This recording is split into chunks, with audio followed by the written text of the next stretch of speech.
On a quiet April evening in 2013, 14-year-old Emily Paul vanished from her home in Callaway, Florida. She left behind a note saying she was safe and that no one should look for her. And then, nothing. Days turned into weeks, weeks into years. Her family waited by the phone, hoping for a call that never came. Police followed dead-end leads. But in a shocking twist, 5 years later, Emily's social media account suddenly came alive. A single post, no words, just a flicker of hope, and more questions than ever before. Did Emily really run away on her own? Or was someone else behind her silence? This is the story of Emily Paul, a girl who disappeared into the shadows, and a family who refuses to give up on her. Emily Paul wasn't your typical teenager, but in many ways, she was every 14-year-old. She loved reading, writing, spending time on the internet. She was creative, imaginative, curious about the world. But those close to her also noticed something else. Emily was deeply thoughtful, sometimes quiet, and had grown more withdrawn in the months leading up to her disappearance. Her parents described her as independent. She wasn't the type to act out or stir up trouble, but she was also stubborn and intensely private. Callaway, Florida, the small town where Emily lived, was a close-knit community. It's the kind of place where people know each other by name, where families have history, where teenagers grow up with the same group of friends from kindergarten to high school. It's also the kind of place where a sudden disappearance feels like a collective wound. When Emily vanished, it shook the town to its core. How could a young girl disappear from a safe home in a quiet neighborhood and leave so few clues behind? On the evening of April 13, 2013, everything seemed normal. Emily had spent the day with her family. She appeared calm, showed no signs of distress, and went to her room like any other night. But when her parents checked on her later, Emily was gone. Her bedroom window was open, her belongings left untouched, and a handwritten note sat on her bed. The message was brief but chilling. She was safe. She didn't want anyone to look for her, and she loved them. That was it. No explanation, no warning. Just a girl who vanished into the night. At first, her parents, Tammy and Daniel Paul, thought she might have run away temporarily. Maybe she needed space. Maybe she was with a friend. But hours turned to days and reality set in. Emily wasn't coming back. At least not on her own. The police got involved. A missing person report was filed, and a desperate search began. What followed was a confusing, frustrating, and heartbreaking investigation. Emily's case lacked the typical signs of foul play. There was no struggle, no forced entry, no evidence of abduction. But there was also no sign she had planned an escape in detail. She had no access to money, no car, no cell phone.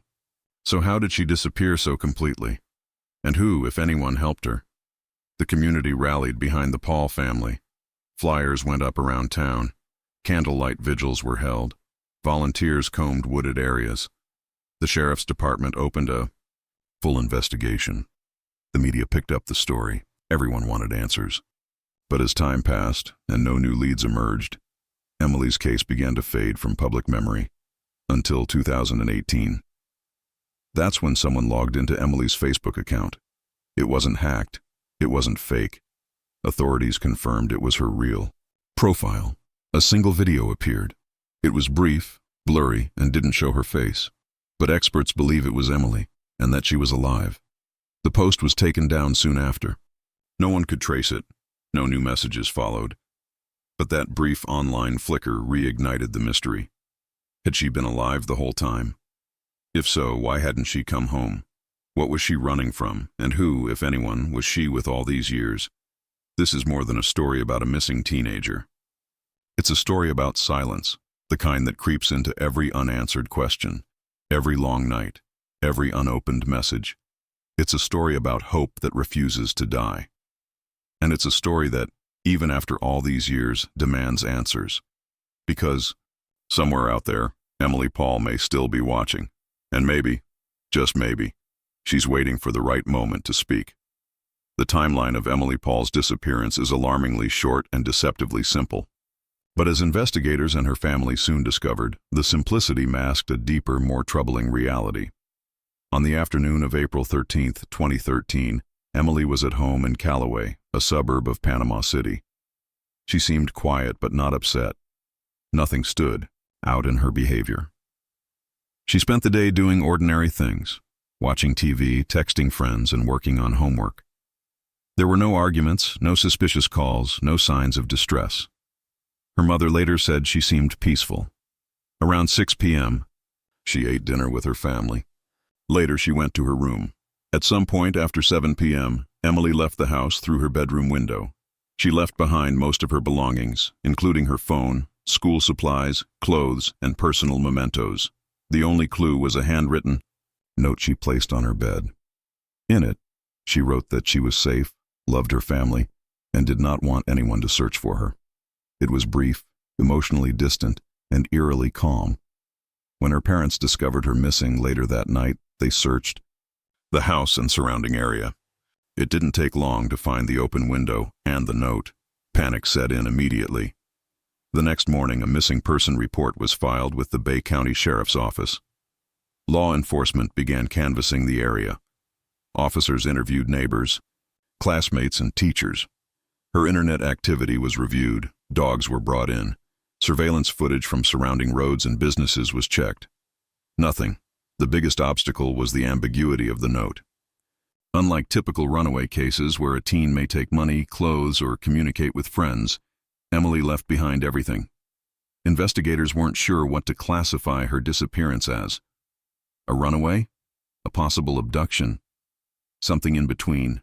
There were no confirmed sightings in the immediate days after she vanished. No one saw her leave. No one reported picking her up. No camera captured her movements.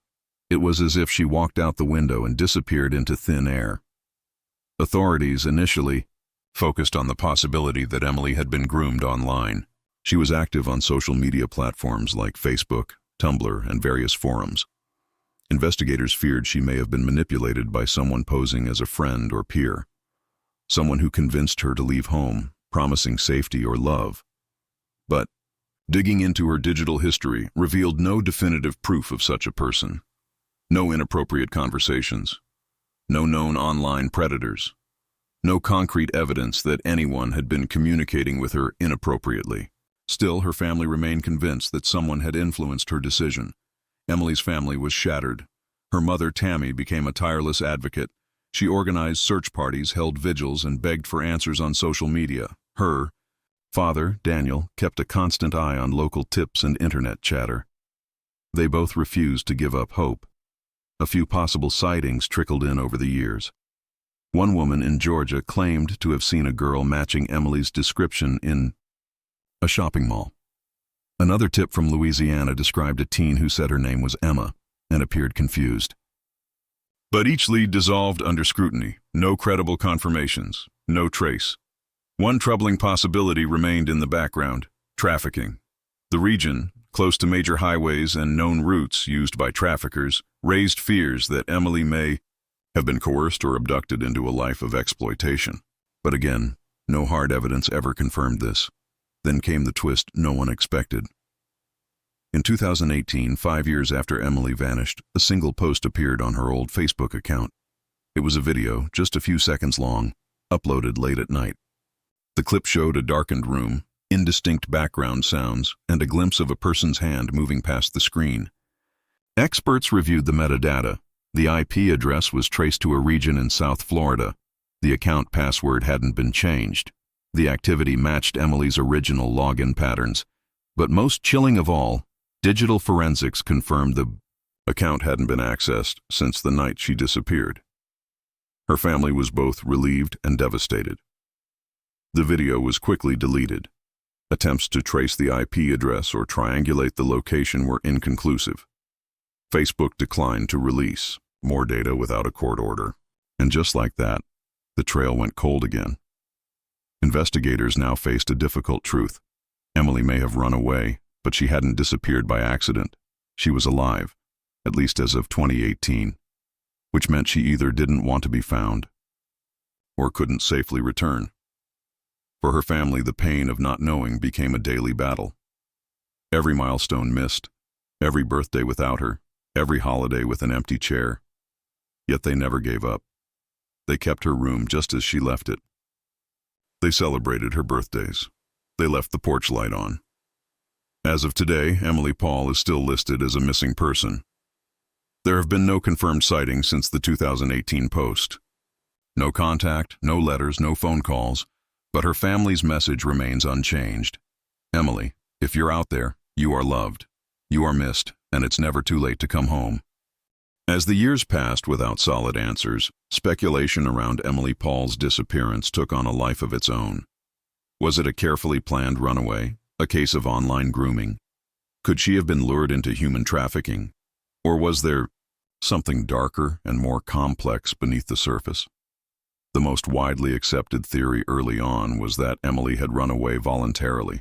After all, she left a note saying she was safe, and there were no signs of struggle. But the deeper investigators looked, the less sense that theory made. Emily didn't take a phone, money, or even a change of clothes. She wasn't known to have a secret boyfriend, nor had she expressed a desire to leave home. And there was no evidence she had coordinated with anyone to pick her up. If she did leave on her own, she would have had to walk. And at 14, with no resources, that's incredibly dangerous and difficult to sustain for more than a few days. So then came the second possibility: online grooming. Emily was a highly active internet user.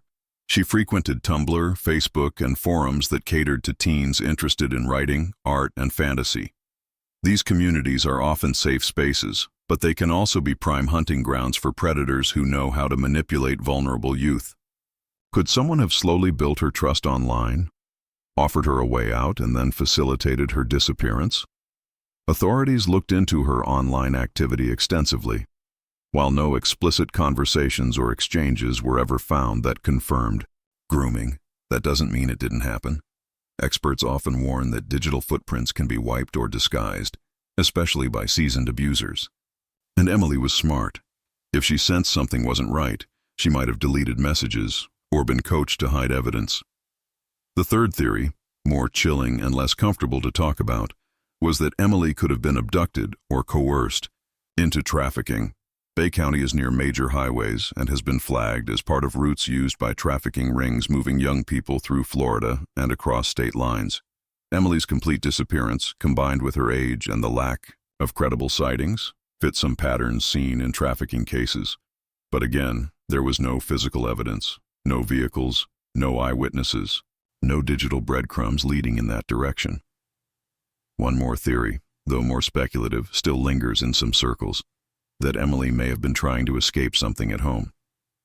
Her family has always denied any abuse, and there's never been any public record suggesting neglect or harm. By all accounts, they were a loving, stable household. But sometimes what teens internalize as emotional or psychological discomfort can feel unbearable. If Emily felt misunderstood, isolated, or emotionally overwhelmed, she may have made a desperate decision to leave, no matter how much her family loved her. But even if that were true, it still doesn't explain how she stayed hidden for years. Someone would have had to help her.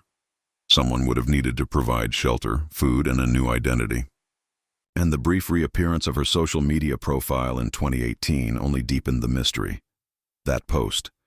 It wasn't a cry for help. It wasn't a goodbye.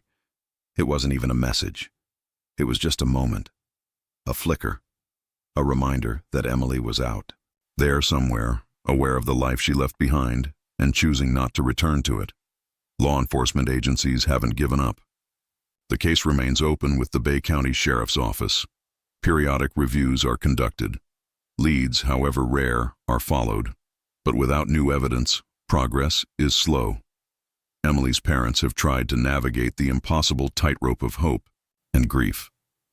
On one hand, they believe she's alive. They hold on to the 2018 post as proof. But on the other hand, they live in constant uncertainty. Every day they wonder if they missed something, some small sign, some crucial moment when they could have intervened. For investigators, the challenge is clear. They are chasing shadows. With no crime scene, no confirmed abduction, and no consistent leads, Emily's case falls into that haunting space between runaway and missing person, where truth is hard to separate from rumor, and every theory leads to more questions than answers. One investigator put it simply, "This isn't just a cold case, it's a quiet case, and sometimes the quiet ones are the hardest to solve." It's been more than a decade since Emily Paul disappeared into the quiet night of April 13th, 2013. In all that time, there's been no definitive answer, no confirmed sighting, no phone call, no letter. Just a note, a single social media post, and a family left in suspended heartbreak. For the Paul family, every day since Emily left has been lived in two realities. One where their daughter is gone forever, and another where she's alive out there, watching from a distance, maybe just waiting for the right moment to return. And in between those two realities lives hope. A stubborn, aching, relentless hope that refuses to die. Emily's case reminds us that not all missing person stories fit a pattern. Not every disappearance comes with dramatic twists or clear conclusions. Sometimes the mystery is quiet. Sometimes it hides in silence, in the unspoken words, the unanswered messages, the years that pass without change. And yet, even in that silence, there's power. Because every person who remembers Emily, every viewer who hears her story, every voice that says her name, it all matters. Awareness keeps a case alive. And sometimes it only takes one person, one moment, one shared post to bring a missing child home. If Emily Paul is still out there, and evidence suggests she might be, then this message is for her. You are not forgotten. You are loved. You still have a place waiting for you. No matter what happened, no matter why you left, you can still come home. There is nothing more powerful than a family's love, and nothing more unbreakable than a parent's hope.